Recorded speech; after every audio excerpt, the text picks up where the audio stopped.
Assalamu alaikum урматтуу көрөрмандар, көк бөрү сүйүүчүлөр.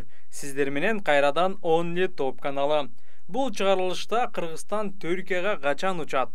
Казакстан курамына кайсы улакчылар кирди? Казакстан менен Кыргызстандын ортосунда достук беттеш качан болот? Элеман Нурболот уулу курама командага кошулдубу? Сейитбек Анарбек уулу жаракат алдыбы? Мына ушул суроолорго жооп беребиз. Андыктан видеону аягына чейин көрүңүз. Автоунаа утуп алуу жөнөкөй. 100 iPhone'дун бирин утуп алуу жөнөкөй. Эч кандай маселе жок. Жөн гана балансыңды толуктан. Жөн гана Мой О тиркемесин колдон.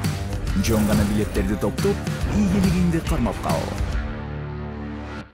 Жана албетте, билеттериң канчалык көп болсо, мүмкүнчүлүгүң ошончолук жогору болот. Hyundai Elantra 100 iPhone.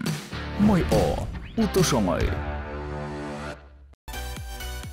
Жакшы жаңылык, көкбөрү жана жер улак боюнча Кыргызстан курама командасы дүйнөлүк көчмөндөр оюндарына катышат. 27 сентябрь күнү балдар жана аттар Түркияга учушат. Буга чейин окуу машыгуу жыйындары Ысык көлдө өтүп келсе, Түркияга кетер алдында жигиттер сборду Бишкекте өтүп, андан соң чоң турнирге аттанышат. Эске салсак, буга чейин көкбөрү оюну дүйнөлүк көчмөндөр оюндарында болбойт деген маалымат чыккан. Курама команданын жигиттери бир айдан ашык убакыт машыгууда жүргөнү менен бүгүнкү күнгө чейин так маалымат айтылбай келген. Казак тараптагы 2 оюнга катышабыз деп айтканы менен азырынча расмий түрдө Көкпарга бара турган курама гана аныкталды. Ага төмөнкү 12 улакчы кирди. Алар төмөнкүлөр: Даулет Айтан, Арман Жамалбеков, Ислам Рет, Айдабек Бердикул, Күлажан Тогойбаев, Курманбек Турганбек, Улан Байтөреев, Аблайхан Нышанбеков, Эзжан Курманбай, Ынтымак Элипбаев, Адилет Мамыт, Бакытжан Эзимбай. Эртең 20 сентябрь күнү Жамбыл облусунун Тараз шаарында Кыргызстан менен Казакстандын ортосунда 2 достук беттеш өтөт.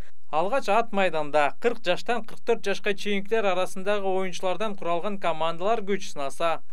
Андан соң 45 жаштан жогорку курактагылар арасындагы ардагерлердин оюну орун алат. Эске салсак, 31 августта нарында Казакстан менен Кыргызстандын ардагерлери беттеш өткөрүп, ал оюн 2-1 эсебинде биздин команданын жеңиши менен аяктаган.